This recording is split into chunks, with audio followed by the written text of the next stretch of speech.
Ethan Cross was not supposed to make it to that door. By the time he staggered down that narrow street with blood soaking through his black shirt and one hand pressed hard against the gunshot wound in his side, the men hunting him had already reported him dead. His own people had watched him fall. His enemies had already started celebrating. Somewhere across the city, expensive glasses were already being raised to the death of the most feared crime boss in the state. But none of them saw what happened next. None of them saw the strongest man in the underworld, a man who had made judges tremble and rivals disappear, stumbling like a broken animal through the dark, dragging one leg behind him, barely breathing, barely conscious, leaving a thin trail of blood on cracked pavement until he reached the one place no one would ever think to look. A small, worn-down house with peeling paint, a weak porch light, a cheap wooden door, and when his fist struck that door one final time, his body gave out. The door opened. A poor young woman stood there in shock, and before she could scream, the most dangerous man in the city collapsed straight into her arms. They said Ethan Cross had no fear. In the streets, they called him the Crown. In private, men called him worse things, usually in whispers, because nobody wanted those words repeated back to him. He was young for a man with that much power, still in his 30s, sharp-jawed, broad-shouldered, always dressed like money, and danger had been tailored into the same suit. He was not born into comfort, but he had built an empire out of intimidation, patience, and a memory so long that men who crossed him years earlier still woke up in the middle of the night, thinking they heard his name outside their window. He ruled the cross-family organization the way some men ruled countries, quietly when possible, violently when necessary. He controlled clubs, private gambling rooms, luxury real estate deals, shipping routes, cash businesses, and the kind of dirty arrangements powerful people publicly condemned and privately depended on. But the thing about powerful men is this: the higher they rise, the more people wait for the moment they finally bleed. And on that night, Ethan Cross bled enough for the whole city to believe the king had fallen. Let us know in the comments where you're watching from. We'd love to hear from you, whether you're in Georgia, Moscow, Ohio, California, New York, Mexico City, Tokyo. Drop your location below. And if you're new to this channel, hit that subscribe button right now so you never miss any of our upcoming videos. Because what happened to Ethan Cross that night didn't begin with the bullets. It began hours earlier, inside a private meeting that was supposed to be routine and ended like a warning nobody in that room could take back. There were 12 men seated around a long table in a private dining room above a members-only club in the heart of the city. Thick carpet, locked doors, phones surrendered at the entrance. Men who had known each other for years, some tied by blood, some tied by debt, and some tied only by fear. Ethan sat at the head of the table like he always did, calm, controlled, one hand resting near a glass of untouched bourbon, the other drumming once against the polished wood when he wanted silence. That silence came fast. It always did. But that night, it did not last. The argument started over money. At least that was how it looked. A delayed shipment, missing product, a territory dispute that had gone from inconvenient to expensive. One of the older captains, a silver-haired man named Victor Hale, spoke with the confidence of someone who had spent too many years being tolerated. He questioned Ethan's recent decisions, said the younger boss was moving too aggressively, said the family was making enemies faster than it was making allies, said some men around the table had started to wonder if Ethan was leading with strategy or ego. That room changed the second those words left his mouth, Some men looked down, others leaned back. A few waited to see whether Ethan would laugh. He didn't. He just stared at Victor long enough for the old man's confidence to begin slipping. Then Ethan asked him a simple question. "Are you giving me advice, Victor, or are you measuring the room before you challenge me?" Nobody moved. Nobody even breathed the wrong way. Because in Ethan's world, there were only a few things more dangerous than disrespect, and public disrespect from inside the family was one of them. Victor should have backed down. He didn't. He pushed harder. He said men were nervous. He said deals were being made without enough consultation. He said maybe the family needed a steadier hand. Ethan's face did not change, but the temperature in that room did. One of the younger lieutenants shifted in his seat. Another reached under the table, maybe for a weapon, maybe out of instinct. Ethan noticed both movements without turning his head. Then he stood up slowly, the kind of slow that makes every other man feel rushed. He walked around the table until he was standing beside Victor. No yelling, no warning. Just one clean movement. He grabbed the older man by the collar, slammed him face first into the table hard enough to rattle the glasses, and held him there with one hand while the other calmly removed the pistol Victor had hidden inside his jacket. Then Ethan laid that pistol on the table in front of everyone and said, "If any man in this room wants what's mine, don't insult me by pretending this is business." It was the kind of moment men remembered for years, the kind of moment that restored control, the kind of moment that should have ended the conversation. But in truth, it ended something else. It ended the illusion that the men around Ethan still feared him enough to stay loyal. When the meeting finally broke, nobody apologized. That was the first sign the night was not over. Men filed out in silence, offering stiff nods, avoiding eye contact, speaking only in low murmurs once they thought they were out of range. Ethan noticed it. Of course he did. Men like him survived because they noticed what other people missed. The pause before a handshake, the glance held 1 second too long, the smile that didn't reach the eyes. Still, even powerful men make one mistake when they've spent too long untouchable. They begin to believe the fear around them is permanent.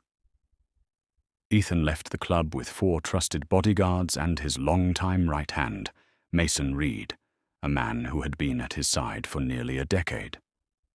Mason had helped build the empire, helped bury problems, helped negotiate with rivals, helped enforce loyalty. If Ethan trusted anyone in that world, it was him, and that was exactly why what happened next would cut deeper than the bullets. The convoy left the club and headed toward the estate on the north side of the city. The streets were thinner by then, the late-night crowd fading, the glow of downtown giving way to industrial roads, warehouses, fenced lots, and long stretches of quiet where bad things could happen without witnesses. Ethan sat in the back, jacket open, one hand resting near the gun inside his waistband, replaying the meeting in his mind. Victor had gone too far. Too many men had stayed too quiet. Mason, seated in front, took a call, listened, and said only 3 words before hanging up. "Route's clear." "Boss?" Ethan said nothing. Something about that sentence sat wrong with him. Maybe it was how fast it came. Maybe it was how easy it sounded. Maybe it was because the men who die in this world usually hear some version of "it's all clear" right before everything changes. He looked out the window, saw the empty stretch ahead, and for the first time that night, his instincts turned sharp. Then the car in front exploded. The blast lit the road in white and orange so suddenly it looked like daylight had been ripped open. Glass burst inward. Tires screamed. The lead vehicle flipped, metal twisting, sparks tearing across the pavement. Gunfire came before the wreckage even settled. Not random fire, controlled fire. Trained men on both sides. The convoy was pinned instantly. The rear vehicle took heavy rounds. One bodyguard never even got his door open before bullets punched through the glass and folded him backward. Ethan was already moving. He shoved the door wide, rolled out low, hit the ground hard, and fired from beneath the frame of the vehicle before the men shooting from the left even realized he was outside. One went down, then another. Then a third stumbled behind a concrete barrier, clutching his throat. But there were too many. Far too many. And the worst part was not the number of shooters. It was the precision, the timing, the exact positioning. This was not an outside rival taking a shot in the dark. This was a kill box built by someone who knew his route, his security, his habits, and the number of men in each car. Then Ethan saw the betrayal with his own eyes. One of his surviving guards turned his weapon not toward the attackers, but toward Ethan himself. Ethan fired first. The man dropped. But that 1 second of shock cost him. A bullet tore through Ethan's shoulder, spinning him half sideways. Another slammed into his side, just above the hip. The pain was hot and instant, the kind that empties the lungs and steals thought. He hit the ground hard, breath gone, vision flashing white. Somewhere nearby, someone screamed his name. Somewhere else, someone shouted, "Make sure he's down!" Then through the chaos, through the smoke and muzzle flashes and shattered headlights, Ethan heard Mason's voice. Calm, clear, close. Finish it.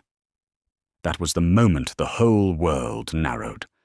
Not to the bullets, not to the pain, to the sound of the only man he trusted, signing his death warrant. He should have died right there. Most men would have. But Ethan Cross had built his life on one principle. If the other man thinks you're finished, that's when you become dangerous. He played dead for 3 seconds, maybe 4. Long enough for 2 shooters to rush past his position. Long enough for one to glance down and move on.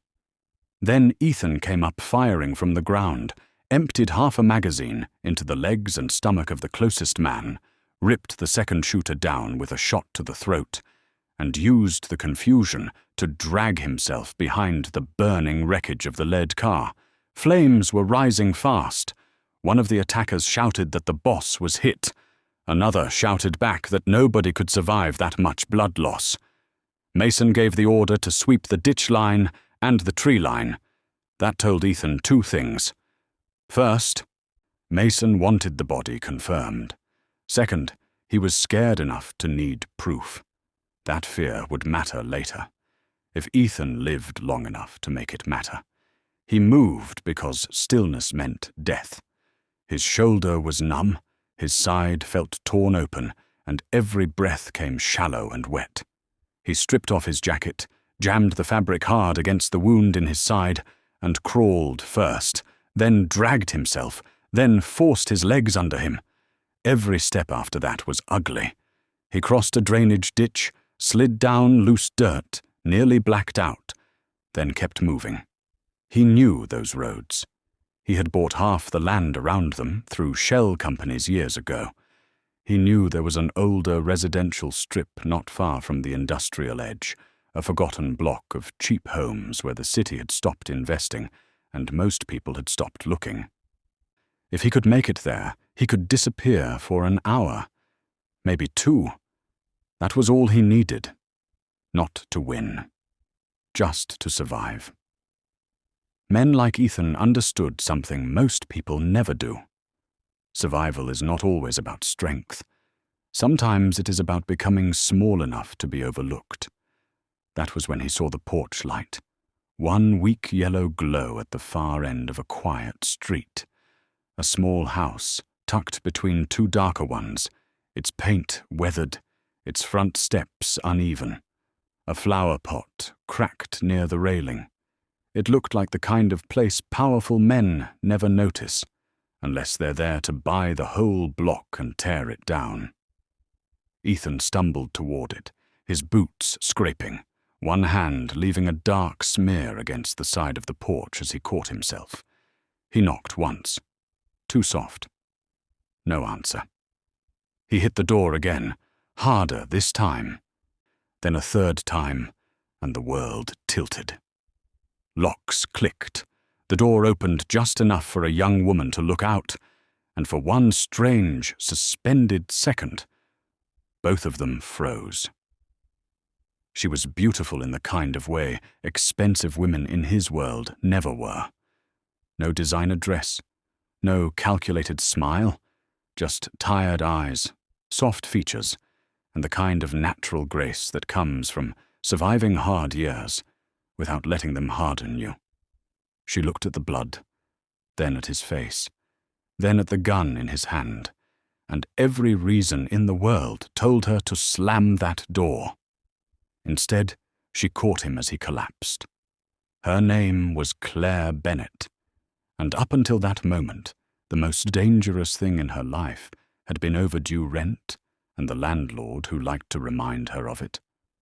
She worked long hours, sometimes 2 jobs, one at a diner during the day and another cleaning offices at night when she could get the shift. She lived alone. She kept her curtains drawn because the neighborhood taught women to be careful. She fixed her own sink when it leaked. She rationed groceries. She had exactly 3 people who checked on her, and none of them were close enough to save her if trouble came through that door. So when a bleeding stranger, tall, broad, expensive, and clearly violent, fell into her arms with enough blood on him to stain her shirt through the fabric, her first instinct was fear. Her second was survival. But somewhere between the panic and the weight of his body, she heard him force out 3 words so low they barely sounded human. "Don't call anyone." Then his head dropped against her shoulder, and Claire made the choice that changed both of their lives. She dragged him inside with more strength than she knew she had, kicked the door shut, locked it, and half-carried him into the small living room where a worn couch sat under a flickering lamp. The gun slipped from his hand onto the floorboards. She stared at it. Then at him. Then at the blood. The smart thing would have been to run. The safe thing would have been to call 911, tell them a man had shown up bleeding, let the police sort it out, and wash her hands of whatever nightmare had just entered her house. But there was something about the way he looked in that moment. Not weak exactly, but stripped down to the barest thread of life, that made him seem less like a monster and more like a man standing at the edge of disappearing. Claire knelt beside him, pressed trembling fingers against his neck, felt a pulse, fast and uneven, and realized if she wasted even 2 more minutes deciding, he would die on her floor. So she did what compassionate people do in situations that later sound impossible. She acted before fear could talk her out of it. She cut his shirt open with kitchen scissors because it was too soaked to peel off. That was the first time she really saw him. The tattoos climbing over his chest and shoulder, the scars older than tonight, the fresh bullet wound in his shoulder, the deeper one in his side, where blood kept seeping through no matter how much pressure she applied. This was no ordinary man. Even unconscious, he looked dangerous. The kind of dangerous that changes the temperature of a room. She grabbed towels, rubbing alcohol, a sewing kit she barely knew how to use. Old bandages, anything she had. When the alcohol hit the wound, Ethan came awake with a violent jerk, his hand shooting up to catch her wrist so fast it made her gasp. His eyes opened, cold and sharp even through pain, and for a second she thought he might hurt her. But he looked at her face, then at the towel in her hand, then slowly released her. No apology, no explanation. just a stare that said he was measuring her, deciding whether she was a threat, an inconvenience, or something else entirely. Then he leaned his head back and said, "Keep going." Claire's hands shook harder after that, but she kept going. Outside, somewhere farther down the block, a car rolled by too slowly. Claire heard it. Ethan heard it too. His eyes snapped toward the window. And in that instant, she saw something raw and unmistakable in him, alertness sharpened by years of violence. He tried to sit up, failed, reached for the gun on the floor. She moved faster than he expected, picked it up first and stepped back. They stared at each other across the tiny room, the poor girl in an old t-shirt holding a loaded weapon with both hands, and the wounded crime king bleeding into her couch, too weak to stand, but still somehow looking like the most dangerous person in the house. "Who are you?" she asked. He looked at the gun in her hands, then back at her face. "A man who'll die if you ask too many questions tonight." Claire should have thrown him out right then. Instead, after one long breath, she lowered the gun just enough to say, "Then don't make me regret this." And Ethan Cross, who had spent years buying loyalty, forcing obedience and commanding fear, looked at the poor woman standing in front of him and realized for the first time that night. He had no power here at all. That was the beginning. Not the revenge. Not the war. Not the love story people would later whisper about in places where dangerous men drank expensive whiskey and lied about what they feared. The beginning was this: a wounded king on a stranger's couch, a poor woman with blood on her hands, and a decision neither of them understood yet. Because, while the city above them was already rearranging itself around Ethan Cross's supposed death, while traitors moved to claim his throne and allies vanished into hiding, while the men who ordered the hit started dividing his empire before the blood on the road had even dried. Ethan was still alive. Breathing shallow, watching Claire Bennett, memorizing the shape of the room, the exits, the cracks in the ceiling, the rhythm of her footsteps, the tremor in her voice, the courage she didn't know she had. And before the sun came up, she was going to learn exactly who she had let into her house. By dawn, the story of Ethan Cross's death had already begun spreading through the city like smoke. Some heard he was ambushed on the highway. Some heard his convoy was wiped out. Some heard there was nothing left of him worth burying. The details changed depending on who was telling it, but the conclusion stayed the same. The crown was dead. The man who controlled half the city's hidden money had finally been taken off the board. Men who hated him pretended to mourn him. Men who owed him started calculating how fast they needed to switch loyalties. Men who feared him most were the first to say his name in the past tense. But in a small house on the edge of a forgotten street, Ethan Cross opened his eyes again to the smell of cheap coffee, antiseptic, and fabric softener. Claire was asleep in a chair across from the couch, curled sideways, exhaustion pulling her under, despite every reason she should have stayed awake. Her hand still rested near the gun on the table. Even in sleep, she was guarding herself. Ethan looked at her longer than he meant to. Then he tried to stand, and the pain hit him so hard he nearly blacked out again. Claire woke instantly, startled, disoriented, then angry. "Are you trying to die in my living room?" she snapped before she could stop herself. Ethan, half upright and gripping the back of the couch, looked at her with the faintest trace of something almost like amusement. "Not in your living room," he said. "That would be rude." It was the first strange crack in the armor, the first moment he sounded like a man and not a threat. Claire hated that it caught her off guard. She moved to steady him despite herself, and when her hand touched his bare arm, he looked down at it like the contact mattered more than it should.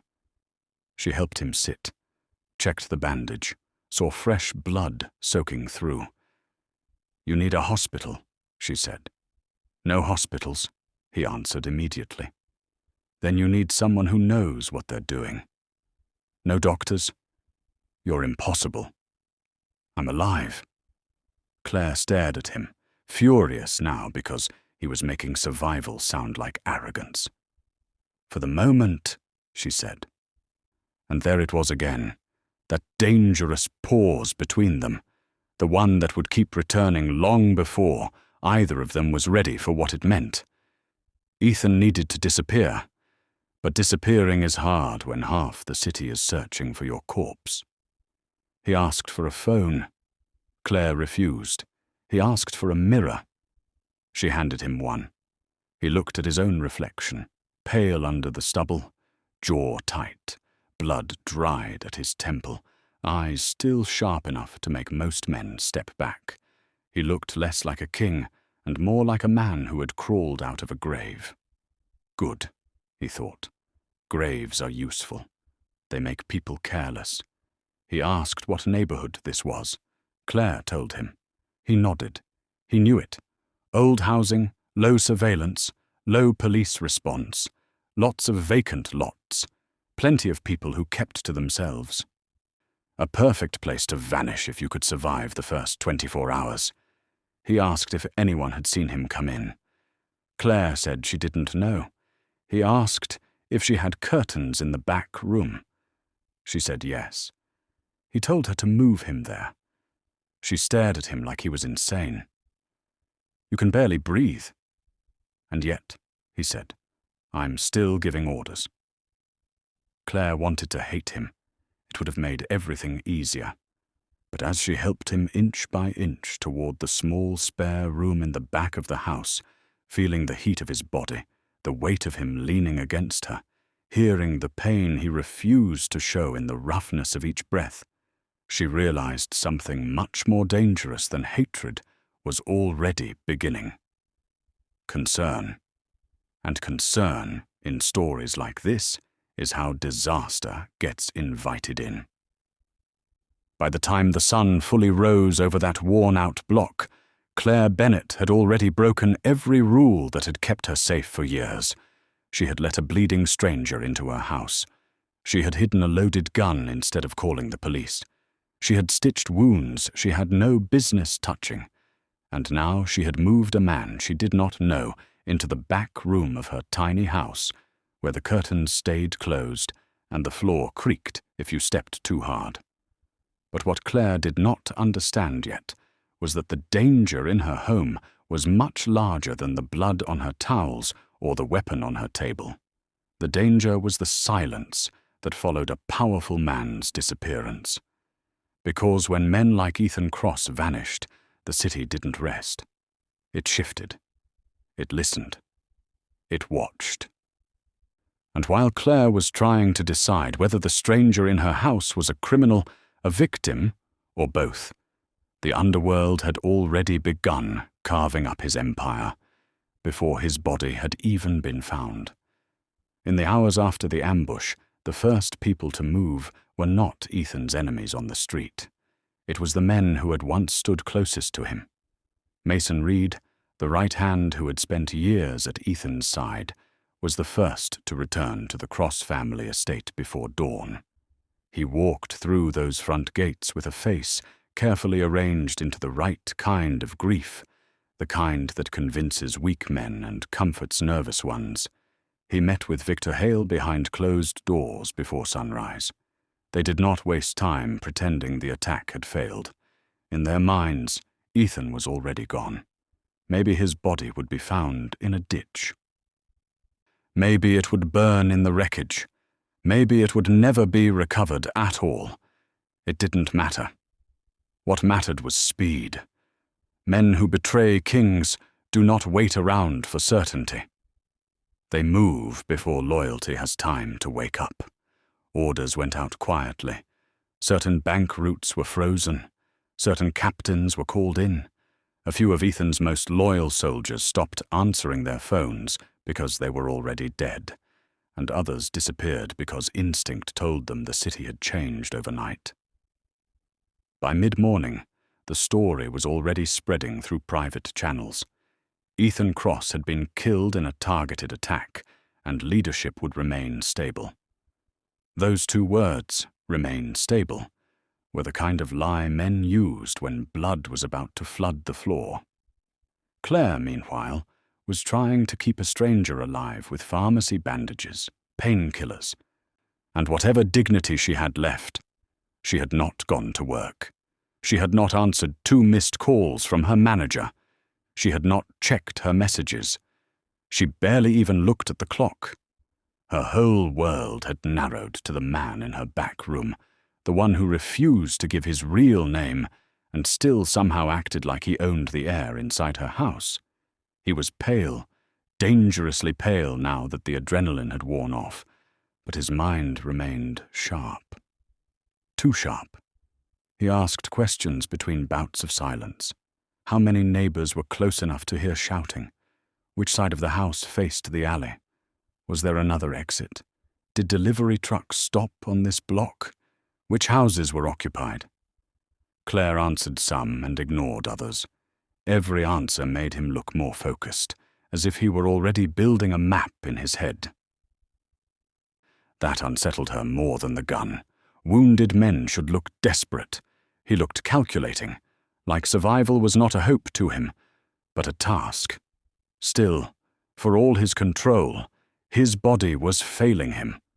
By noon, the fever began.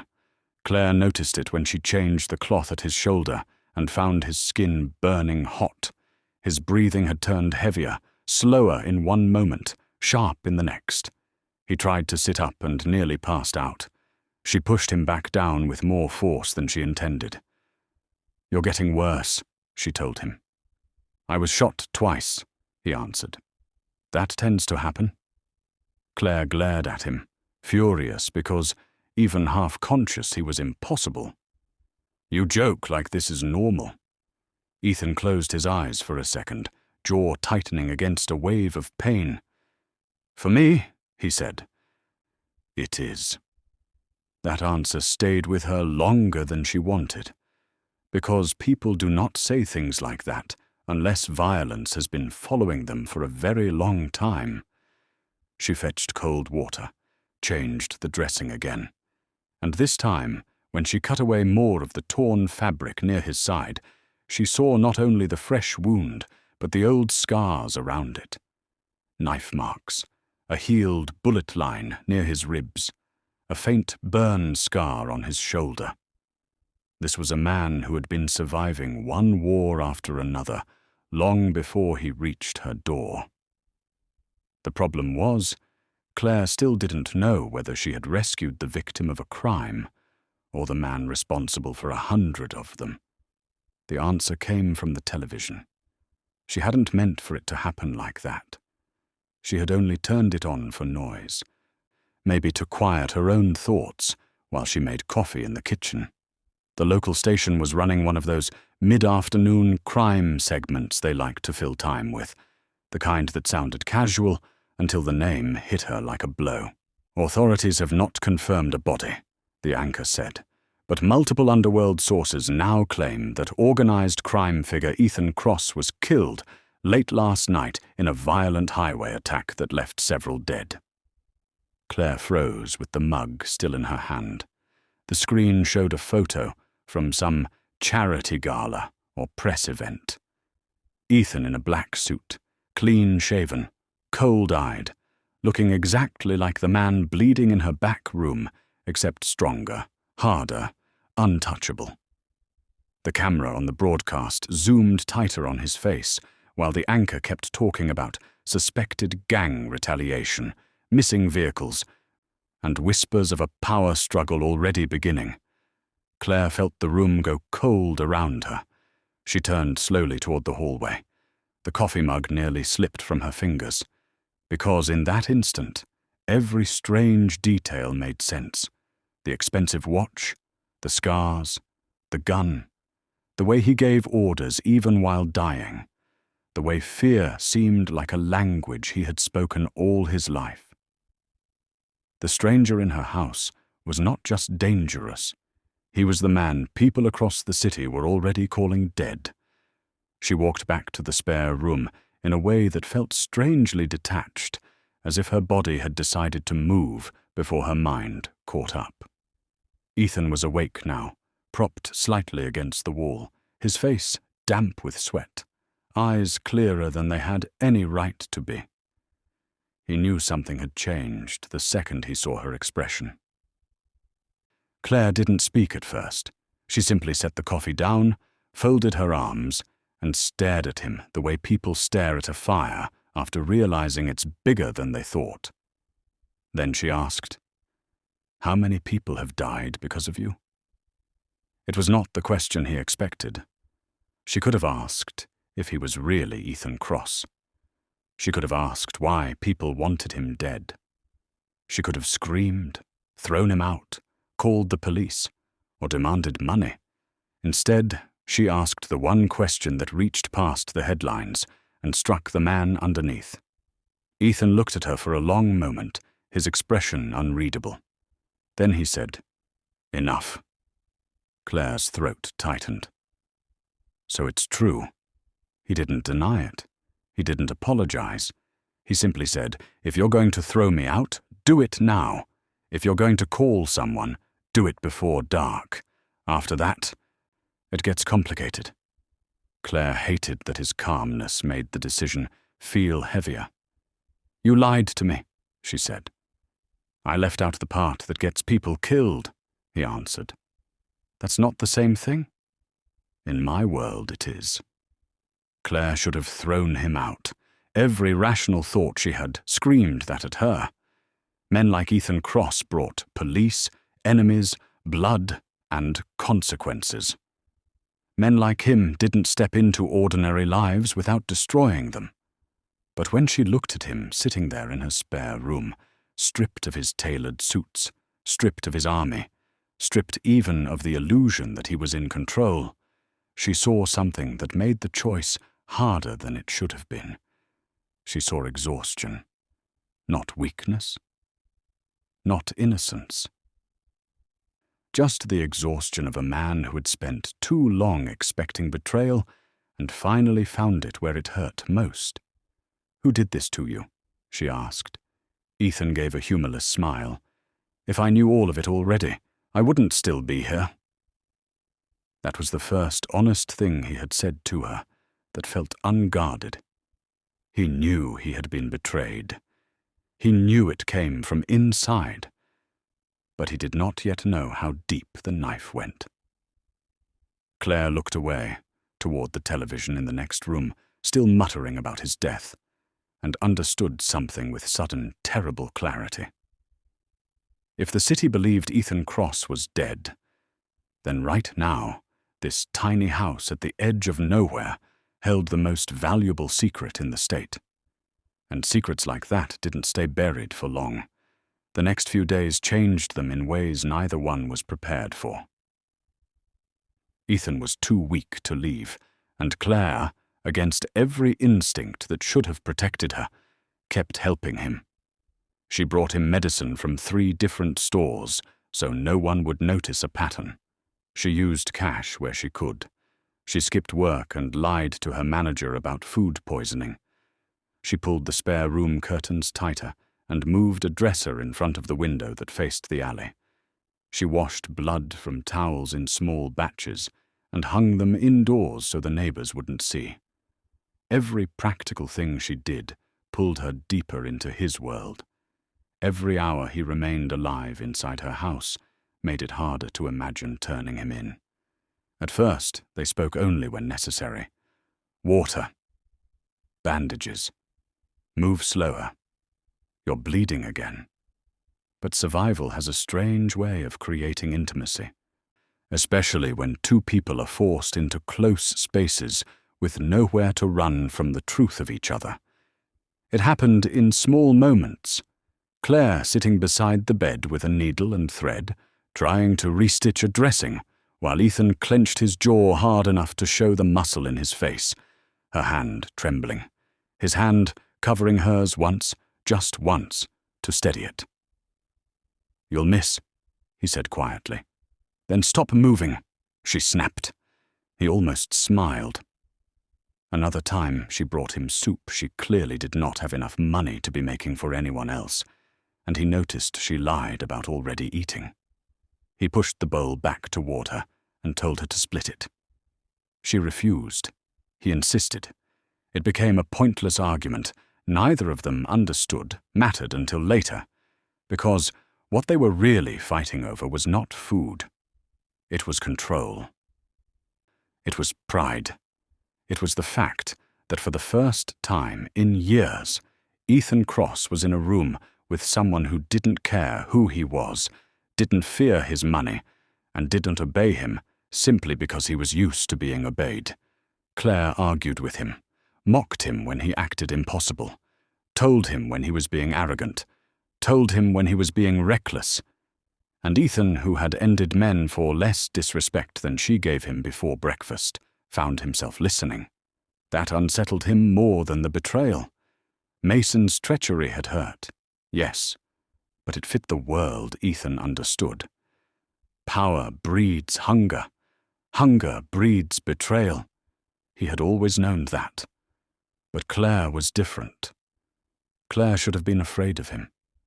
She was, sometimes. He could see it in the way she glanced at the gun on the dresser, or in the way her body tensed whenever a car slowed outside. But fear was not the only thing in her.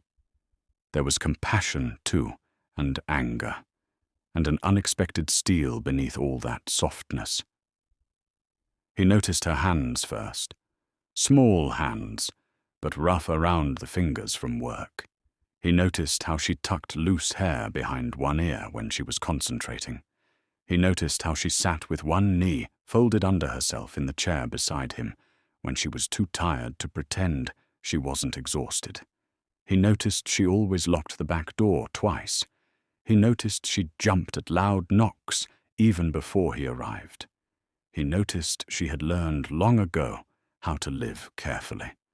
And he noticed, with growing discomfort, that he liked the sound of her voice in his house-sized prison more than he liked the silence. On the fourth day, he asked for a phone again. This time Claire didn't refuse immediately. She asked why. Ethan said, "Because the men who tried to kill me think they succeeded. That's the only advantage I have left." She should have said no. Instead, she brought him an old prepaid phone she kept in a drawer for emergencies. "This is the only one I have that isn't tied to my name," she said. Ethan took it, turned it over in his hand, and looked at her in a way that made her feel suddenly too visible. "You keep an emergency phone?" he asked. Claire shrugged. "You learn things when life keeps changing the rules." He nodded once. No jokes this time. No arrogance. Just respect. Then he got to work. He did not call loudly. He did not speak long. He used numbers from memory. He spoke in fragments and code. To one man, he said, "If the roses were delivered, don't water them." To another, "Close the north gate and burn the ledger." To a third, "If anyone asks, the painting was sold." Claire listened from the doorway, understanding none of it, and yet all of it. Ethan was not just checking in. He was moving pieces. Quietly. Carefully. Building something invisible from the bed of a poor woman's spare room. That night, after the calls were done, the house felt different. Ethan lay back, spent from pain and effort, but his eyes were alive now in a way Claire had not seen since the first hour he arrived. He looked less like a man surviving, and more like a man becoming dangerous again. "You're planning something," Claire said from the doorway. "I'm planning to stay alive," he replied. "That's not all." Ethan looked at the ceiling for a long second before answering. "The men who did this are already moving. They'll be killing anyone who stayed loyal to me, buying anyone who can be bought, and burying anything that leads back to them. If I wait too long, there won't be anything left to take back. Claire stepped into the room, arms folded. Take back? He turned his head toward her. They didn't just try to kill me. They tried to erase me. The words landed harder than she expected, because until then, she had been thinking in terms of survival. Ethan was already thinking in terms of war. "And what happens when you find them?" she asked. He held her gaze. "They learn I'm harder to bury than they hoped." Claire looked away first, and it bothered her that part of her felt relieved. That was the first time she understood just how deeply his danger was beginning to get under her skin. Outside the house, the city was tightening. Victor Hale had already begun presenting himself as the stabilizing elder, the man who would guide the family through tragedy. Mason stood at his shoulder, calm and composed, the grieving lieutenant who had somehow survived the attack. Together they spun a careful version of events. A rival faction had struck. Ethan died fighting.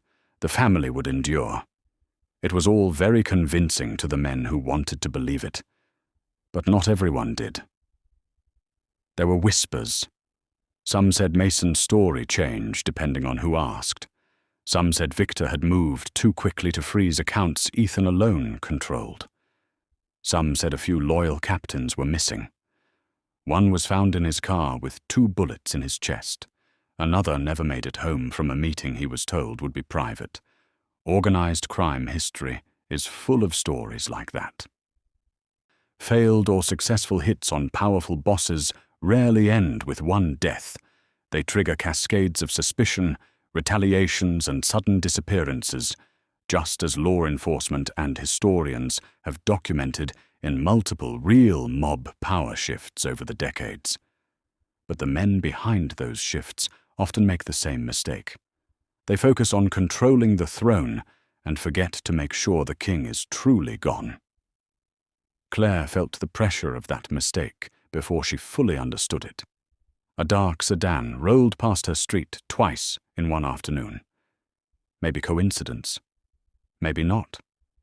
Her elderly neighbor from 2 houses down mentioned seeing some men in suits, asking if anyone had noticed unusual activity after the highway shooting. Claire smiled too fast and said she hadn't. That night she stood at her kitchen sink, washing dishes that didn't need washing, staring at her own reflection in the window and realizing she was afraid to turn on too many lights. Ethan noticed. "Someone came by?"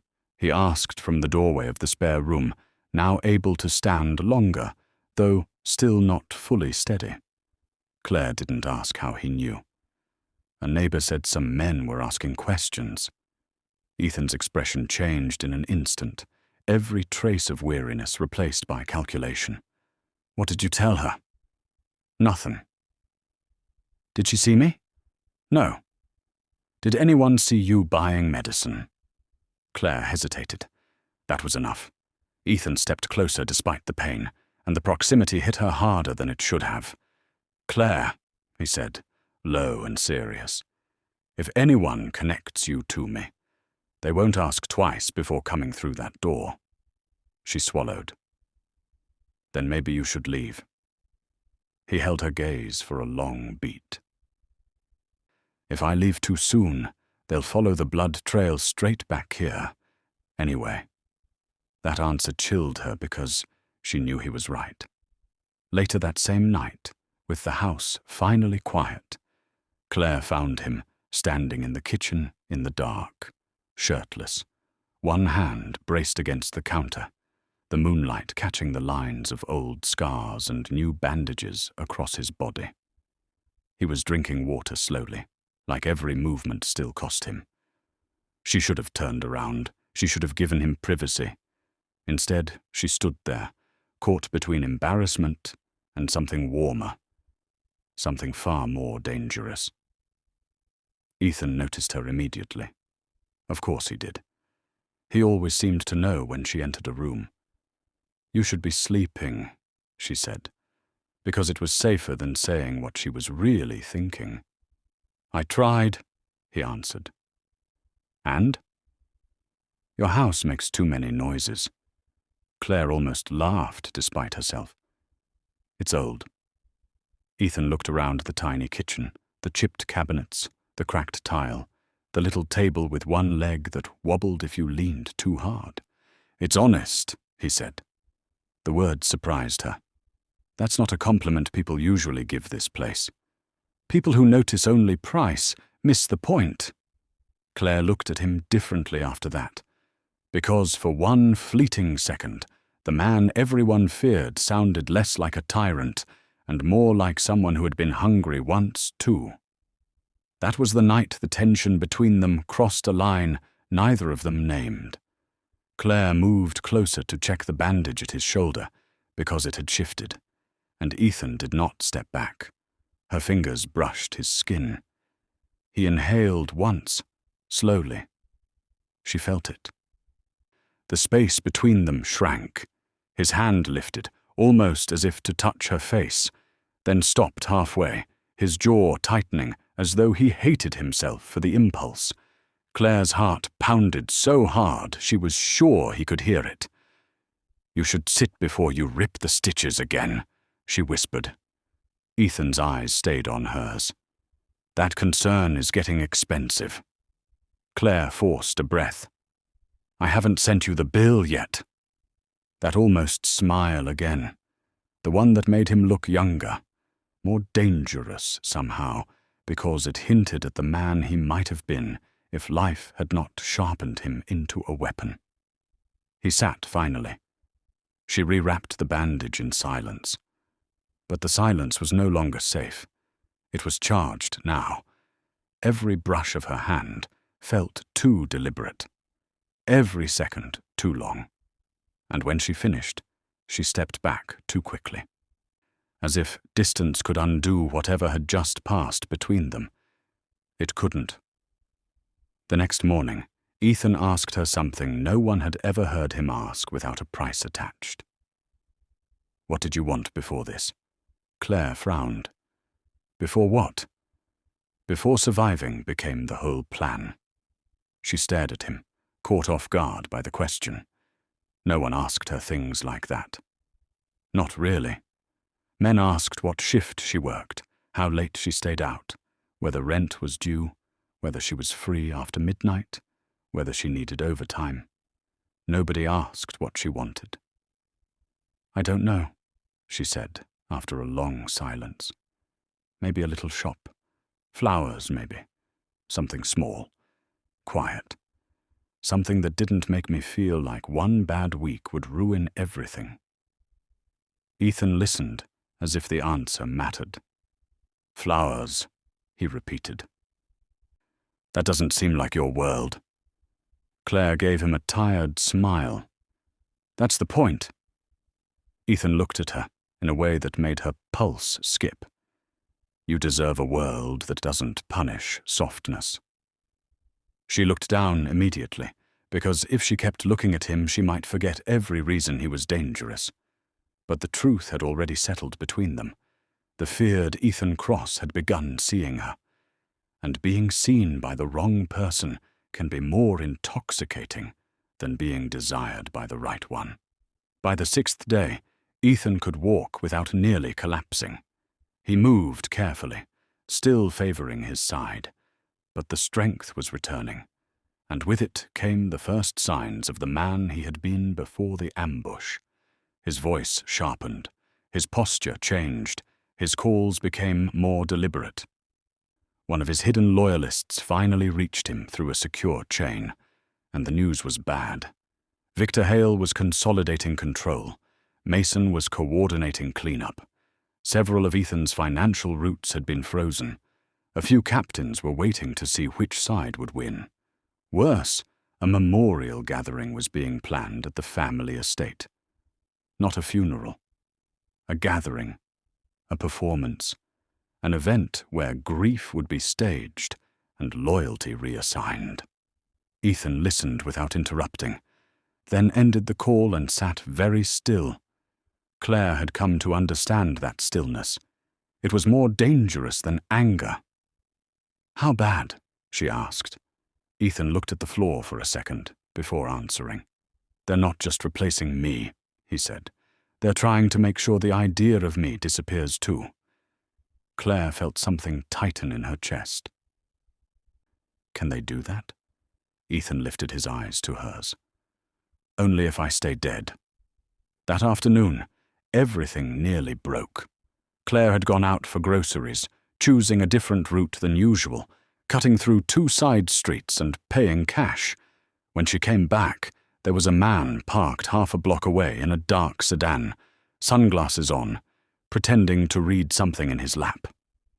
Claire kept walking, heart pounding, refusing to look twice.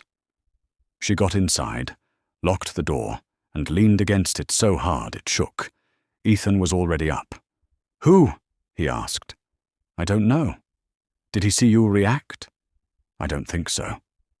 Ethan crossed the room with more speed than she expected, pulled the curtain aside by a fraction, and looked once. Then he let it fall. "That's not police," he said. "How do you know?" "Police get impatient. Men like that wait." Claire stared at him. "Men like that?" Ethan turned to her. "The kind who don't need warrants." The silence after that stretched too long. Claire looked at the grocery bag still in her hand, then at him. "This is because of you." The words came out harsher than she intended. Ethan took them without flinching. "Yes. I could lose everything because of you. Yes. I could die because of you." This time he stepped closer, pain forgotten, eyes locked on hers. "That's why you need to listen carefully.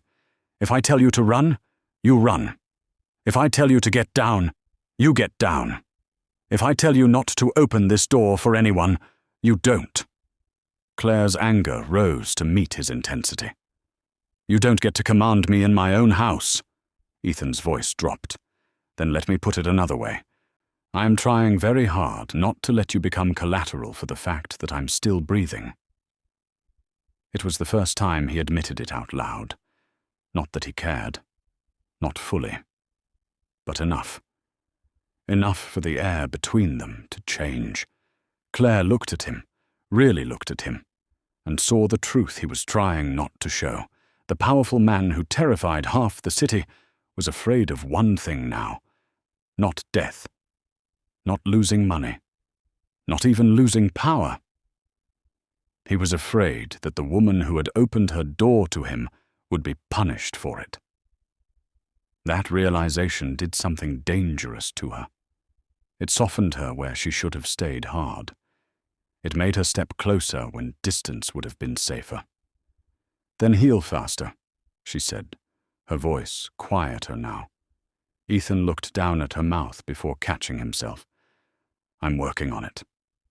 Claire should have moved away. She didn't. For one suspended second, they were close enough to feel the heat of each other's breath. Close enough that one small movement would have changed everything. Then a hard knock sounded from outside, and both of them snapped apart. Claire's blood ran cold. Ethan's hand was already reaching for the gun. 3 knocks. Heavy. Deliberate. Not frantic. Not neighborly. Claire whispered, "What do I do?" Ethan moved in behind the wall beside the door, hidden from sight, weapon low and ready. "Answer normally. Don't open it wide." Claire's legs felt unsteady as she approached. She cracked the door. It was only the landlord, angry, impatient, complaining about late rent and ignored messages. Claire nearly collapsed from relief, so intense it made her dizzy. She paid him with money she had hidden in a coffee tin, money she had been saving for months. Ethan watched from the shadows, saying nothing. After the landlord left, Claire shut the door and stood there, trembling. "You gave him your savings," Ethan said quietly. Claire laughed once, bitter and breathless. "At this point, rent feels like the least of my problems." Ethan stared at her for a long moment, then asked, "How much was it?" Claire turned on him instantly. "No. I didn't ask for permission, and I'm not taking money from you. You already took in a man with a price on his head. That was not a financial arrangement." Ethan almost smiled, but there was something else in his eyes too, something warmer. "You really do argue with death like it's a hobby." Claire shook her head and walked away before he could see that the line affected her more than it should have. That night, she found an envelope on the kitchen table. No note. Just cash. Enough to cover months of rent. Enough to replace the old refrigerator. Enough to change the pressure in her life for a while. Claire stared at it, then marched into the spare room where Ethan was sitting up, going over names and notes he had written from memory. "What is this?" she demanded. He didn't even look up. "A solution. Take it back." "No. I mean it." "So do I." Claire slammed the envelope onto the bed. "You do not get to buy your way into my life." Ethan finally looked up, and when he did, his expression was softer than she expected. "Claire," he said, "if I wanted to buy my way into your life, I'd have failed already." The room went very still. She hated that he was right. He had tried money, control, commands. None of it worked. And yet here he still was. Alive because she had chosen him, changing because she kept choosing him. "Then stop making this harder," she said, her voice almost breaking under the weight of everything she refused to name. Ethan set the notebook aside. "You think this is hard now?" Claire swallowed. "I think it's about to get worse." Ethan held her gaze. "Then stay close." The words were simple, but they landed like a confession neither of them was ready to hear. And by the end of that same night, the first real crack in their restraint finally appeared. Claire was changing the dressing on his side wound again, kneeling close beside the bed, her face inches from his chest as she worked. Ethan had been quiet for several minutes, too quiet. She thought he was trying not to move. Then she realized he was watching her.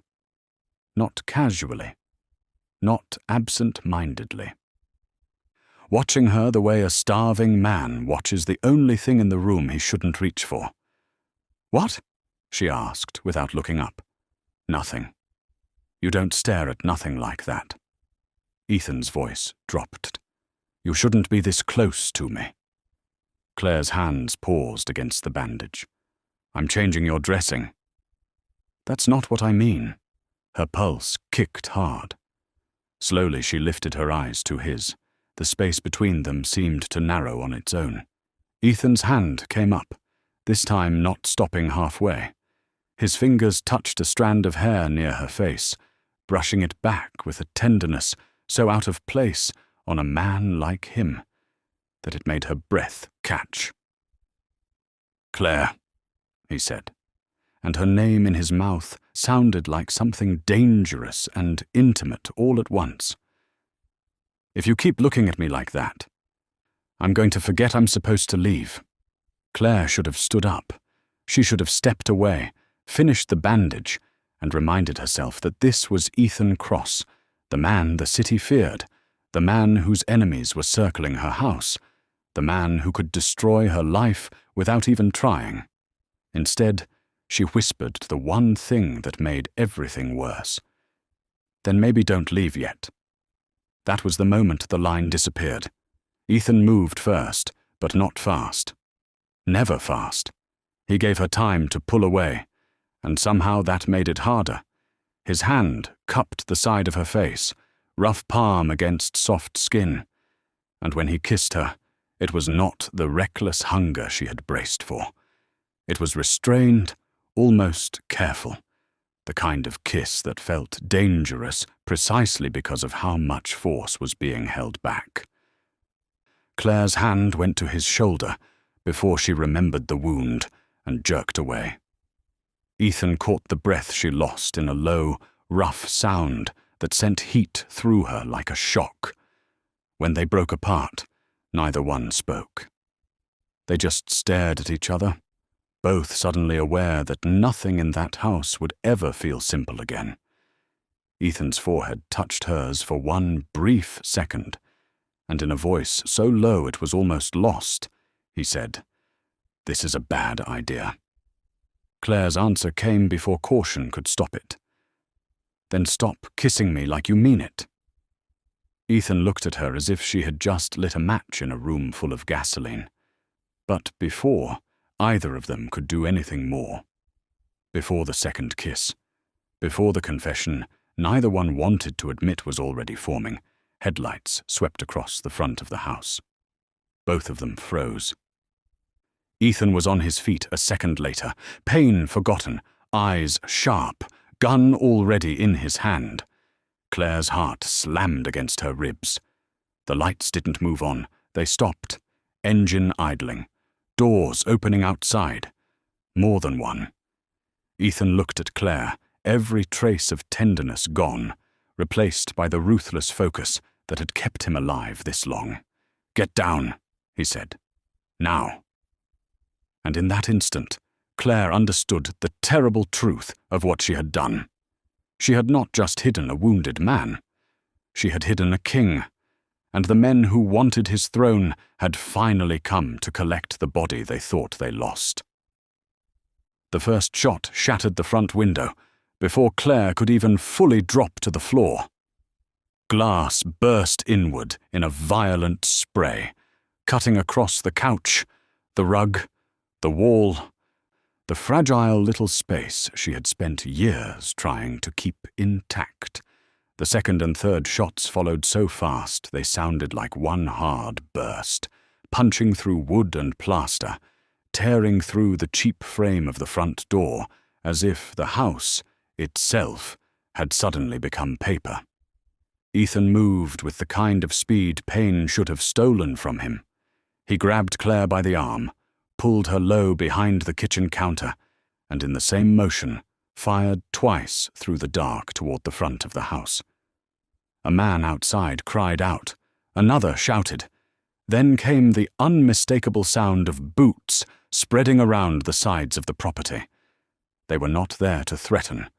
They were not there to ask questions. They had come to finish what the highway ambush had failed to do, and if Claire Bennett happened to be inside when the bullets stopped, then to men like that, she was simply a cost of doing business. That was the moment Ethan understood something he had tried not to name. Claire was no longer collateral in theory. She was now in the direct path of the war he had brought to her door. He should have run alone. That would have been the ruthless thing, the strategic thing, the version of Ethan Cross the city knew best. Slip out the back, disappear into the alley, leave the house as a distraction, and survive long enough to fight another day. Men like him had made choices like that before. Hard choices, necessary choices. But when he looked down at Claire, curled against the cabinet, shaking but trying not to show it, one hand pressed to her mouth to silence her breathing, he knew instantly that leaving her behind was impossible. The thought did not even make it through him as an option.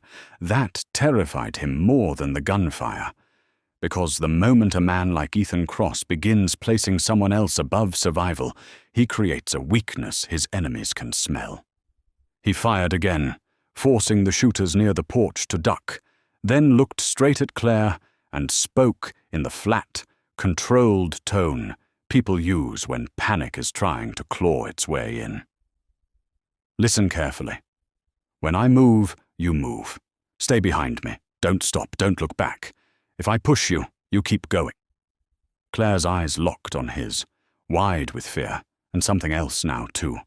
Something stronger than panic. Trust. She nodded once. That one nod hit him harder than any bullet. The attackers had expected a wounded target, maybe one desperate enough to shoot from cover and die in place. They had not expected Ethan to turn the house into a trap. He knew the layout better than they did after less than a week, because men who survive do not just rest in rooms. They learn them. He fired through the thin wall near the front hallway because he had already counted the angle from the door to the entry. A man dropped. Another tried the side window.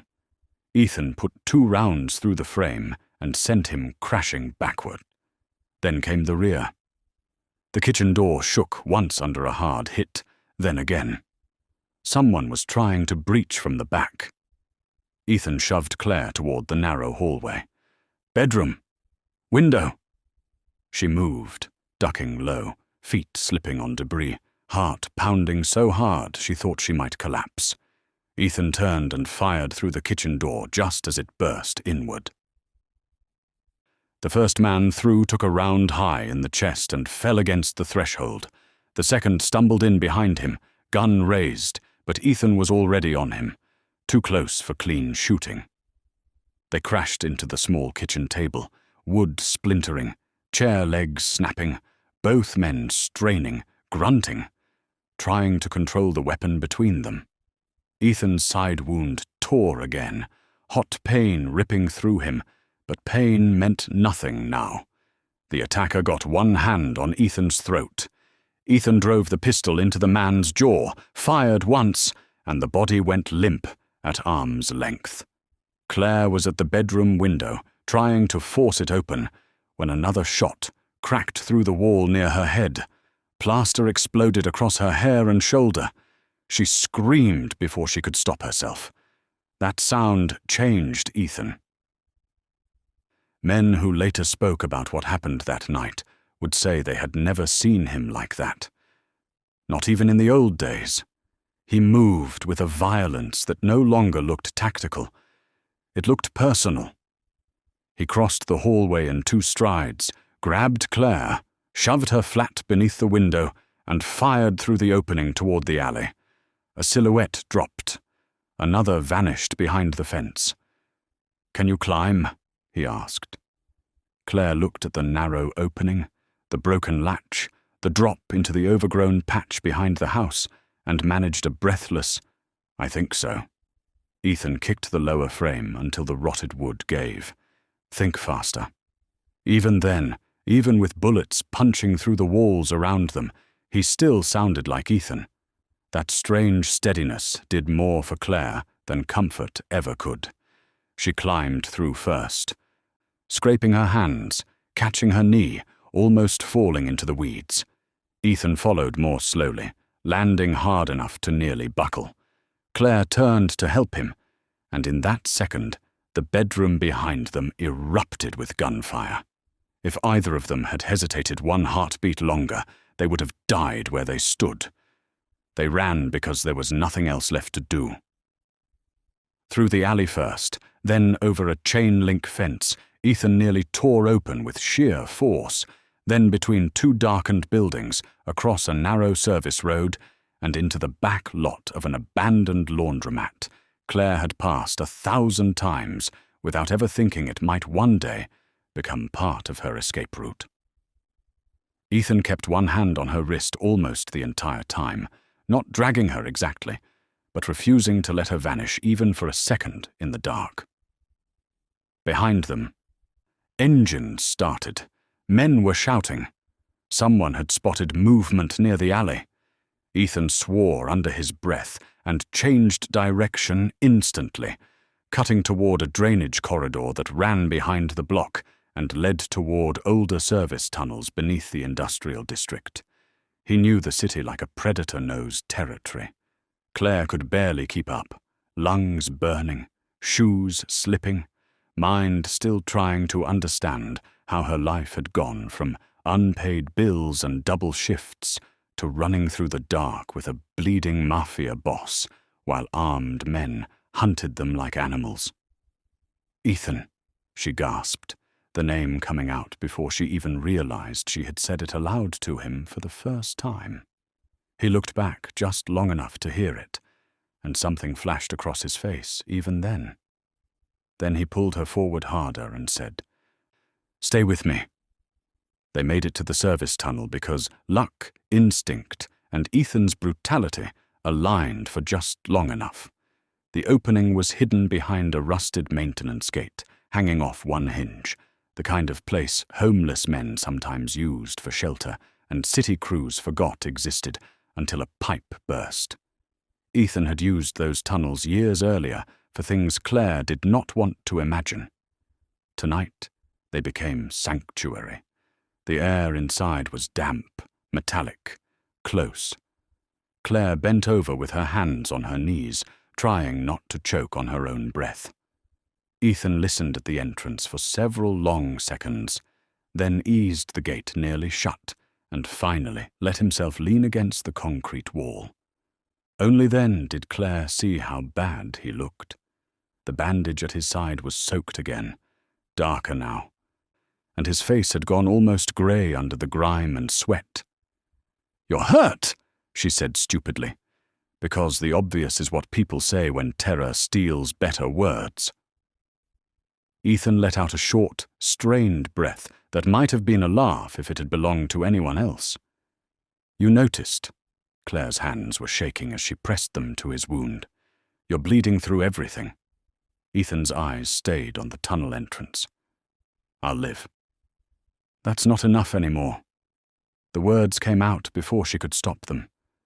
That was when he finally looked at her, really looked at her, and understood what had changed.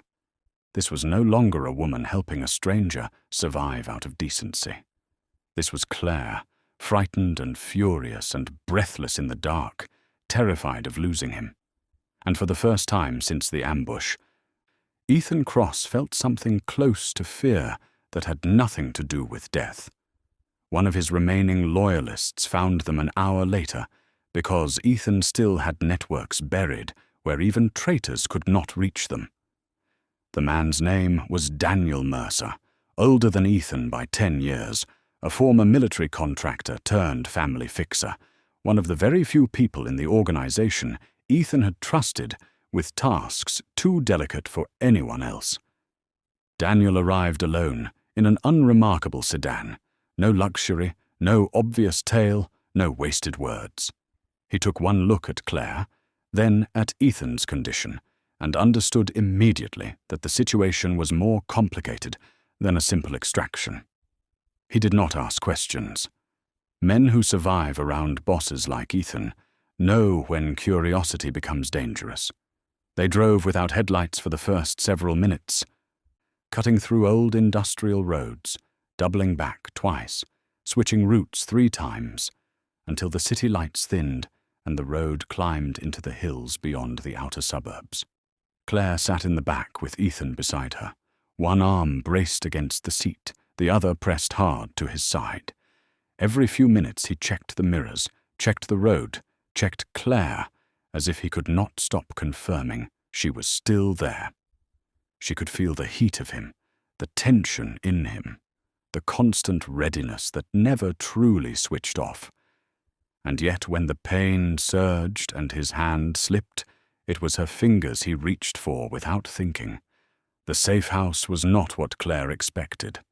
She had imagined something crude, maybe an empty warehouse or a bunker hidden under a garage. Instead, Daniel drove them through iron gates and up a long private road to a secluded estate tucked into the trees above a small lake, the kind of property wealthy people claimed they bought for peace, and powerful people used because peace was easier to stage far from witnesses.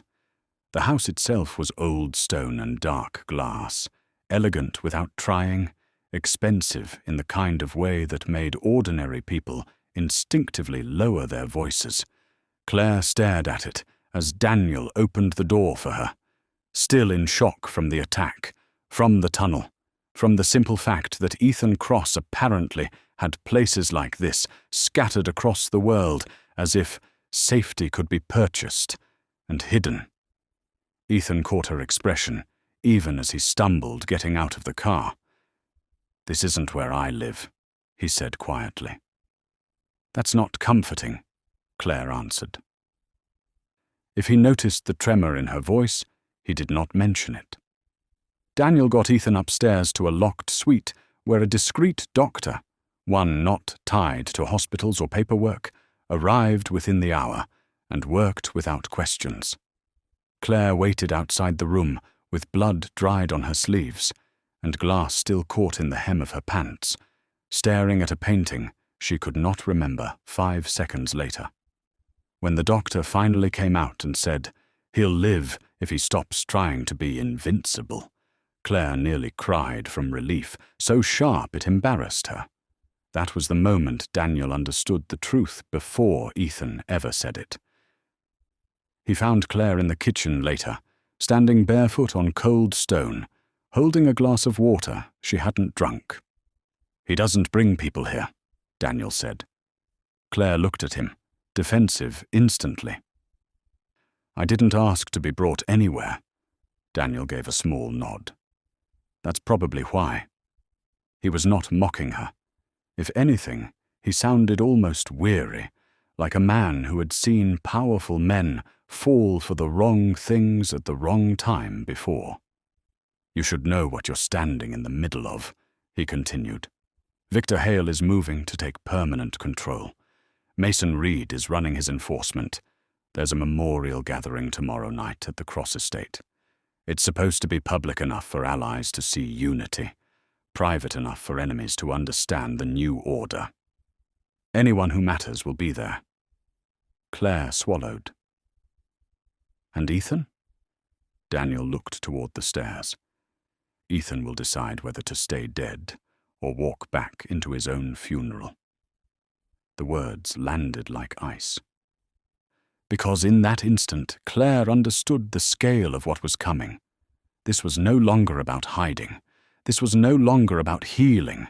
This was the threshold before a reckoning, and she had somehow become part of it. When Ethan finally came downstairs the next afternoon, cleaner, rebandaged, dressed in a black shirt that hid less than it should have, Claire saw the old version of him beginning to return in full. He still moved carefully, but the weakness had retreated behind willpower. His shoulders were set differently. His gaze was colder. The softness she had seen in him at her house had not disappeared, but it was buried deeper now beneath the man who had ruled by fear. He found Claire standing near the windows overlooking the lake and stopped a few feet away, as if he understood that after everything, distance might matter more than usual. "You should stay here tonight," he said. "No greeting, no easing into it. Straight to command." Claire turned slowly. "That sounds like you're planning something stupid." "I'm planning something necessary. Same thing, usually." For a second, the corner of his mouth threatened to move. Then it was gone. "Victor and Mason think I'm dead. That advantage ends the moment I step into that house. If I don't use it now, I lose it." Claire crossed her arms. "So you're just going to walk into a room full of men who tried to kill you? Not just walk. That's supposed to make me feel better?" Ethan stepped closer, lowering his voice. "Claire, if you're near that estate, they will use you." She stared at him. "And if you go without me, you might not come back." Ethan held her gaze. "I've been hearing that all week. This isn't a joke. Neither is this." For a long second, neither one spoke. Then Ethan said the one thing he had been avoiding, because saying it out loud would make it too real. "You matter now. That changes the math." Claire felt her heart twist painfully at the bluntness of it. He was not good at tenderness. He was too used to truth delivered like a blade. But there it was all the same. You matter now. That night, the distance they had tried to rebuild after the attack did not survive. Maybe it was the pressure of what was coming. Maybe it was the way mortality makes people honest, when pride no longer feels useful. Claire found Ethan alone in the library, the lights low, one hand braced on the edge of a desk covered in maps, phone records, financial notes, seating arrangements. and photographs of men who had smiled at him for years while plotting his death. He looked up when she entered, and for one rare moment he didn't look like a king or a weapon or a man planning revenge. He looked tired. Not physically. Soul-deep tired. "You should be resting," she said, hearing how inadequate the words sounded, even as she spoke them. Ethan looked down at the papers, then back at her. "Rest is for men who think they have time." Claire stepped closer. "And what are you?" He answered without hesitation. "A man who should have left your house the second he could walk." Her breath caught. "But you didn't." "No." "Why?" Ethan looked at her for a long moment, and when he finally spoke, the truth in his voice felt heavier than any confession wrapped in poetry. "Because for the first time in years. I was in a room where nobody wanted something from me, because you touched me like I was worth saving instead of worth using, because every instinct I've ever had told me to leave before I ruined your life, and I stayed anyway." Claire's eyes burned. Ethan stepped closer, his voice lowering further. "That should tell you how dangerous this is." Claire did not step back. That was all the answer he needed. What happened between them then was not reckless, not rushed, not some sudden burst of desire detached from everything else. It was the slow collapse of restraint that had been cracking since the night he fell into her arms. Ethan touched her like a man trying to memorize something he had no right to keep. Claire kissed him like a woman who had spent her whole life being careful, and had finally found one thing she wanted more than safety. There was hunger in it, yes, but there was also tenderness, and that was what made it far more powerful. He had always known how to take. With Claire, he learned how to hold back. He let her choose every inch of closeness, let her pull him nearer, let her feel the scars and the tension and the brutal strength he carried like a second skin. And when he finally rested his forehead against hers afterward, breathing unsteady for the first time, not because of pain, but because of her, he said quietly, "If I don't come back tomorrow." Claire cut him off instantly, anger flashing through the fear. "Don't!" Ethan's jaw tightened. "You need to hear this." "No." "You need to stop talking like you're already gone." He looked at her as if she had just ordered the tide not to rise. Then, in a voice stripped bare of armor, he said, "I have been left for dead before. I have been betrayed before. I have never had something to lose like this before." Claire felt tears threaten and refused them. "Then come back," she whispered. Ethan kissed her again, slower this time, like a promise he did not know how to make with words. "I'll come back," he said. It was not a vow. It was a decision. The memorial gathering at the Cross Estate the next evening was everything men like Victor Hale loved. Polished grief, expensive whiskey, expensive lies, black suits, black cars, bowed heads, careful handshakes, and the illusion of unity arranged over a fault line of fear. Ethan's portrait stood near the entrance, as if he were already a legend instead of a man with blood still drying under his bandages. Men who had flinched under his stare only a week earlier now spoke in lowered voices about legacy and transition. Victor moved through the room like a patient statesman, accepting condolences that were really congratulations. Mason stood close, the loyal soldier who had survived the impossible, face grave, eyes scanning, hand never far from his jacket. But if either of them felt the faint unease that always lingers when a body is missing, they buried it well. Daniel's people were already in place by then, hidden in service corridors, outside the gates, inside catering staff, among drivers, quiet, invisible. Ethan had built more than a criminal empire. He had built redundancies. Loyalists no one remembered until they mattered. That was the problem with trying to kill men like him. If you failed even slightly, every hidden structure they created while alive would still be waiting when they came back angry. Claire was supposed to stay at the Safehouse. That had been the plan. Ethan had left 2 armed men there and clear instructions. But plans in stories like this only survive until the first truly desperate decision. About 40 minutes before Ethan's entrance at the estate, one of the Safehouse guards received a call routed through a trusted line. The voice on the other end claimed to be Daniel, said Ethan had been hit outside the estate, said Claire needed to be moved immediately through the rear route before the property was compromised. The guard hesitated only long enough to make the mistake. Claire, already raw with fear and waiting, heard enough to move before anyone could stop her. She was halfway to the lower drive when the deception revealed itself. A van rolled through the trees where no van should have been. 2 men got out fast. One grabbed the guard before he could draw. The other came straight for Claire. She fought harder than anyone expected. Hard enough to leave blood under her fingernails and a bite mark on one man's hand. Hard enough to nearly break free.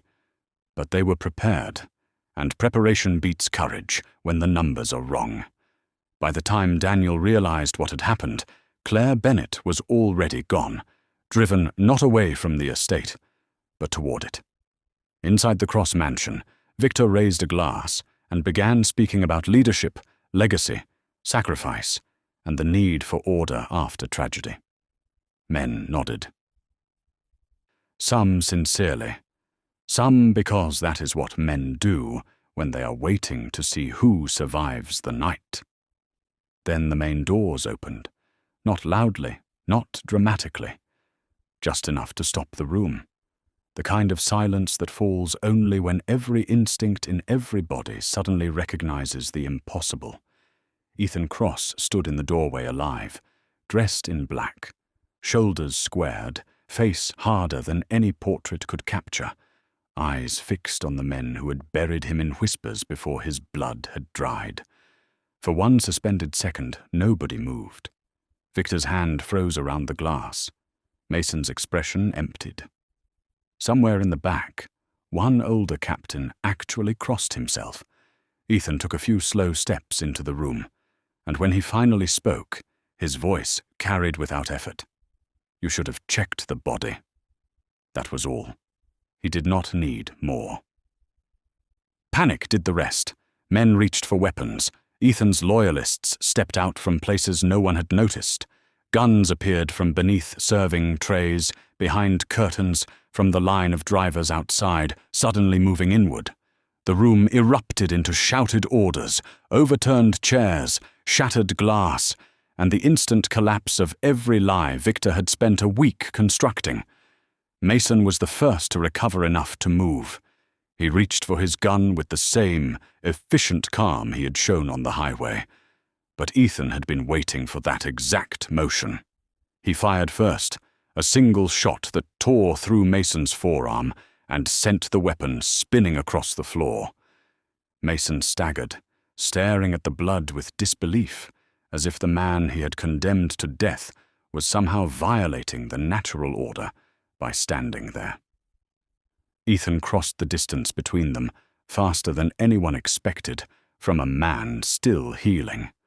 I gave you everything, Mason hissed through clenched teeth, rage finally breaking through the performance.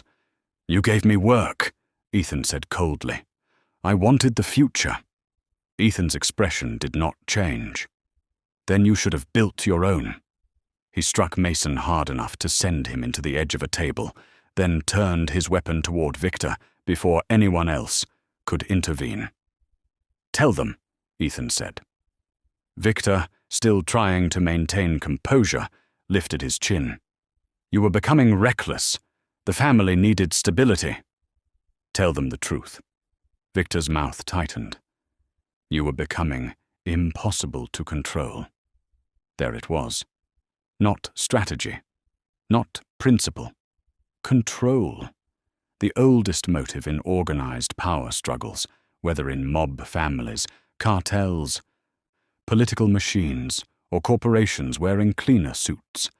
Men do not always kill because they hate the king. Sometimes they kill because they cannot stand that the king does not need them. What followed was not random violence. Ethan did not want chaos. He wanted revelation. He wanted the room to see who had betrayed him and why. He wanted every man who had chosen convenience over loyalty to understand that his return was not just survival, but judgment. He laid out the evidence in brutal fragments. Account transfers frozen before the ambush even occurred. Phone logs between Mason and Victor routed through burner numbers tied to shell fronts. Missing security details reassigned hours before the convoy left the club. A compromised route. A paid-off driver. 2 captains killed after the hit because they knew too much. Every piece was enough to turn suspicion into certainty. Several men in the room who had been leaning toward Victor began stepping back instead. One even drew on Victor's side enforcer, suddenly eager to prove he had never been fully loyal to the traitors. That is another truth about powerful rooms. Loyalty often lasts exactly as long as the odds do. Ethan watched it happen with grim satisfaction. "You wanted my throne," he said to Victor. "You were too old to take it clean. So you borrowed cowardice from the men around you." Victor spat blood after one of Ethan's loyalists struck him. "And yet here you are," he said, trying for dignity.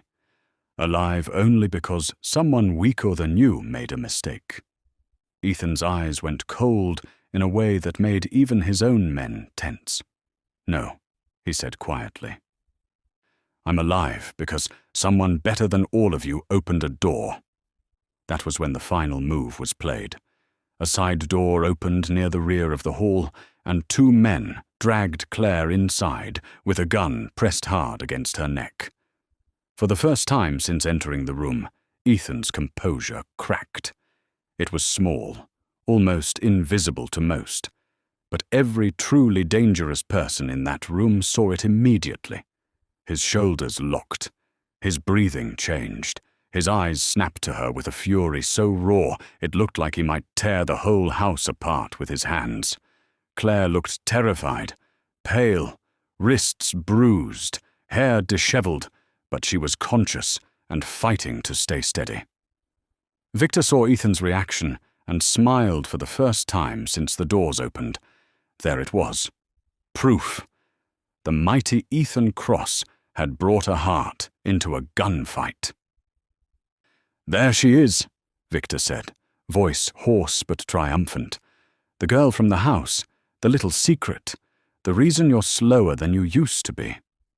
Ethan's gun did not waver from Victor, but the room could feel the shift. Every calculation had changed. "Let her go," Ethan said. No theatrics, no rage in the tone, just something far more frightening, certainty wrapped around a threat. Victor laughed, the sound ugly and broken. "You know, I almost respect it. The whole city feared you, Ethan. And in the end, all it took was a woman in a poor little house to make you kneel." Claire's eyes found Ethan's, and in that one look she understood what Victor had understood. She had become the lever, the weakness, the point of pressure. The man holding Claire tightened his grip and forced her back against him, gun hard against her temple now. Ethan's men shifted, but no one fired. Too risky, too many angles, too much chance the bullet meant for a traitor would end in Claire. Victor saw the hesitation and savored it. "Drop it," he told Ethan, "or she dies before your hand reaches halfway." The whole room seemed to hold its breath. Daniel, across the far side, had a partial line, but not enough. Mason, bleeding and half-conscious against the table, was still alive enough to grin through broken teeth. This was the moment they had all been waiting for without admitting it. Would Ethan Cross choose power, or the woman who had become the only thing that made power matter less? Slowly, very slowly, Ethan lowered his weapon. Gasps moved through the room like a current. Some men looked stunned, others looked vindicated. Victor's smile widened. "There he is," he said. "Not a king, just a man, after all." Ethan set the gun down on the marble floor with deliberate care, his eyes never leaving Claire's, and because Claire had been paying attention in all the moments no one thought mattered, she understood what that look meant. Not surrender. Timing. Weeks earlier, in the back room of her tiny house, when Ethan had realized she might need to survive without him for 30 seconds at a time, he had shown her how to hold a gun properly. Not because he wanted to arm her, but because he knew helplessness gets people killed faster than fear. He had corrected her grip once, twice, his hand warm over hers, telling her to breathe, telling her not to close her eyes when it mattered. She had rolled her eyes then and said she never wanted to need that lesson. He had answered, "Want has nothing to do with it." Now, standing in a room full of killers, Claire remembered every word. The man restraining her was focused on Ethan. Victor was focused on victory. Everyone in the room was watching the king kneel. No one was watching the poor girl closely enough. Claire shifted just slightly, enough to make the man behind her tighten his grip and angle the gun a fraction away from her temple. She drove her heel down onto his foot as hard as she could, snapped her head backward into his nose, and in the half-second of shock that followed, twisted under his arm exactly the way Ethan had once shown her when he'd said, "Most men overcommit with their upper body." The gun hand swung wide. Claire grabbed his wrist with both hands. The weapon discharged into the ceiling. Men flinched. Ethan moved. He crossed the floor like a released blade. Daniel fired at the same instant, taking down one of Victor's remaining shooters. Mason tried to reach for the dropped weapon near his chair and caught a bullet from one of Ethan's loyalists before his fingers closed around it. Claire wrestled the attacker just long enough to rip the gun free. Her hands shook, but not enough to stop her. Victor turned, realizing too late that the room had shifted again. He raised his own weapon toward Ethan. Claire saw it before Ethan did. And because survival had already rewritten who she was, because love had made courage feel necessary instead of optional, because the poor girl everyone dismissed had spent too many nights being underestimated, Claire fired. The shot cracked through the hall and hit Victor high in the shoulder, spinning him sideways and ruining his aim just as Ethan reached him. Ethan's hand closed around Victor's wrist, redirected the shot into the floor, and drove him hard against the column behind him. The older man gasped, struggled, cursed, then finally saw it in Ethan's face. This was over. "You should have killed me clean," Ethan said. Victor tried to spit something back. Ethan didn't let him finish. One final shot. Close. Certain. The room went silent. For several long seconds after that, nobody moved. Smoke drifted. Glass crunched under shifting shoes. Somewhere in the distance, a woman in the kitchen staff was crying. Mason was dead. Victor was dead. The men who had wagered on Ethan's grave now stood in a room where the grave had walked back in and chosen who got to keep breathing. Ethan turned immediately, almost violently, searching for Claire as if the rest of the world had dropped away. She was standing a few feet from the body of the man who had held her, the gun still in her shaking hands, chest rising too fast, eyes bright with shock and adrenaline, and the realization of what she had just done. Ethan crossed to her in 3 steps, took the weapon gently from her fingers, and then, for the first time in front of other people, in front of allies, enemies, captains, fixers, and men who would repeat every detail for years, he held her like nothing else in the room mattered. Not careful, not polite. He pulled her into him with a desperation that stripped away every last piece of performance. Claire felt his heart hammering against her cheek, heard his breath catch once, felt the tremor in his hand where it pressed against the back of her head. "Are you hurt?" he asked, voice low and rough, and unlike any tone those men had ever heard from him. Claire shook her head once, then finally let herself breathe. "I'm okay."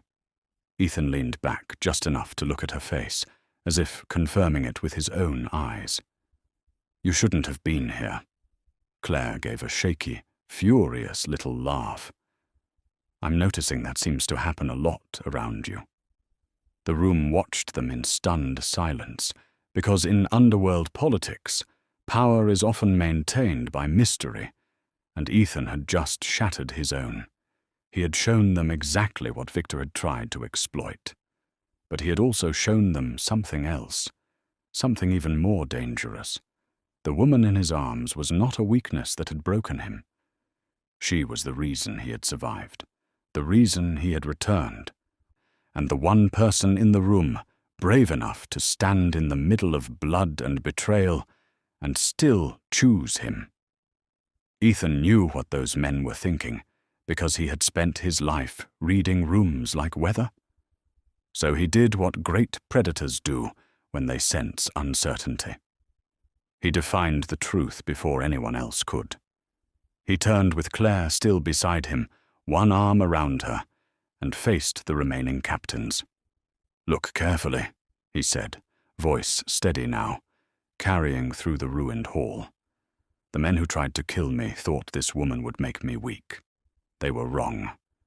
She is the reason you're all still standing in my house, listening to me, instead of fighting over scraps at my funeral."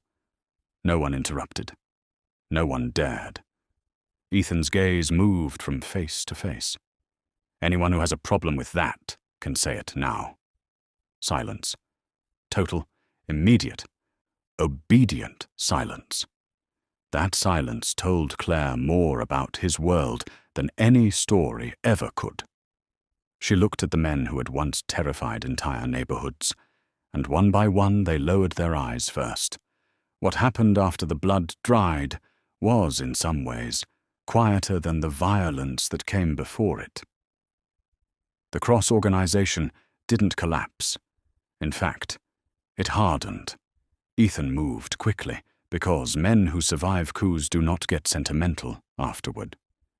He replaced compromised captains, shut down vulnerable routes, rewarded loyalty, punished hesitation, and made sure every whisper in the city carried the same message. The crown was alive, and betrayal had become the most expensive mistake a man could make. Some historians of organized crime note that failed assassinations often make surviving bosses more feared than before. Precisely because returning from a hit creates myth, and myth is often more useful than brute force. Ethan understood that instinctively. The story of his survival spread fast. Men exaggerated it. Some said he crawled miles with bullets in him. Some said he killed half the ambush team alone. Some said he had planned the whole thing to expose traitors. None of those versions were fully true. But in worlds built on fear, the best stories are the ones that sound almost impossible. And the most impossible part, the one almost nobody got right, was that the myth of Ethan Cross had not been preserved by guns or money or loyal soldiers. It had been preserved by a woman with tired eyes, in a small house, who had opened a door. Claire's life could never return to what it had been. That truth settled slowly, not all at once. For a while, she tried to imagine it, going back to the diner, back to late rent and cheap coffee, and pretending the bruises on her wrists were from clumsiness. But some doors do not close behind you. Some nights change the shape of your future so completely that even the thought of going backward starts to feel like fiction. Ethan knew that, And unlike the men Claire had known before him, he did not insult her by pretending he could give her a simple life untouched by what had happened. Instead, he gave her choices. Real ones.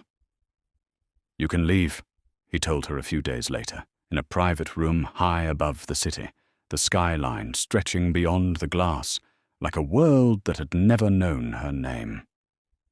"I'll make sure you're safe. New place, new job, new name if you want it." Or, he stopped there, not because he lacked words, but because words had never been his strongest weapon where she was concerned. Claire studied him. Or what? Ethan's expression softened in that rare, dangerous way that made him look almost defenseless despite the power surrounding him. "Or you stay where I can see you." Claire let the silence stretch just long enough to make him feel it. That sounds a lot like an order. Ethan stepped closer. "It sounds like the best I can do when I'm trying not to say something worse." Claire raised an eyebrow. "Like what?" He looked at her the way he had in the kitchen of her little house, the night everything changed. "Like I don't know how to go back to being a man who doesn't think about you every hour. For all the money, the power, the fear, and the body count that trailed behind Ethan Cross. That was the line that undid her. Not because it was perfect. It wasn't. It was rough and too honest and delivered like a confession dragged out against his will. But Claire had never needed polished words. She needed truth. She crossed the room and stopped close enough to feel the warmth coming off him. "Then maybe stop trying to go back," she said. Ethan looked at her for one long second, as if he still could not fully believe the universe had handed him this impossible thing. Then he kissed her with the kind of certainty that only comes after a man has lost almost everything and found the one thing he is willing to fight differently for. The city would eventually have its own version of what Claire became. Some called her the girl from the house. Some called her Ethan's weakness. The smarter ones called her the queen he never expected. They all missed the simplest truth. Claire Bennett was never a decoration at his side, never a fragile secret hidden behind power. She was the hinge between the man Ethan had been and the man he became after surviving death. She was the witness to his worst night, the keeper of the truth no one else knew, the only person who had seen him helpless and chosen him anyway. In worlds built on fear, that kind of love is more dangerous than any gun. And if you're wondering whether Ethan Cross truly changed, the honest answer is complicated. Men like him do not become harmless because they fall in love. He remained feared. He remained capable of cruelty when his world demanded it. He remained a man who understood that power, once taken, is only kept by reminding others what it costs to challenge it. But Claire changed the direction of that power. He became more careful where once he had been merely ruthless, more patient where once he had enjoyed making examples. He still punished betrayal, but he no longer treated destruction like proof of strength. The poor girl who had opened the door didn't make the king soft. She made him selective. She gave him something most powerful men never get in time. A reason to survive that was not ego, and a reason to build that was not fear alone. That may sound romantic. It is. It is also practical. History, both criminal and otherwise, is full of men who ruled entire systems but destroyed themselves because they never found a reason to stop mistaking domination for security. Ethan came closer than most. Claire pulled him back, not from violence entirely, but from emptiness. Years later, people would still tell the story wrong. They would start with the ambush, the bullets, the betrayal, the memorial where a dead man walked in alive. They would talk about Victor Hale's mistake, Mason Reed's greed, the way Ethan Cross turned his own funeral into a warning. They would repeat the line he said when he entered the hall. They would embellish the gunfight. They would argue over who fired first, who died quickest, who switched sides when the room changed. But the people who truly understood power always knew the real story began somewhere else, entirely. It began with a knock on a poor wooden door. It began with a woman who should have screamed and didn't. It began with a man who had ruled through fear, collapsing into the arms of someone who owed him nothing. That was the real beginning, not the violence, the mercy. Because the night the king was supposed to die, the city thought it had buried a monster. Instead, it created a legend, and the legend didn't return alone. So tell us this in the comments. If you were Claire, would you have opened that door? If the most dangerous man in the city collapsed into your arms begging for silence, would you save him? Or would you save yourself? And if you were Ethan, would you have chosen the throne, or the woman who made the throne mean less? Let us know where you're watching from, because I want to hear what you think. Was justice served that night, or did a darker love story begin? And if you thought this story was intense, wait until you hear the next one. Don't forget to subscribe so you never miss what comes next.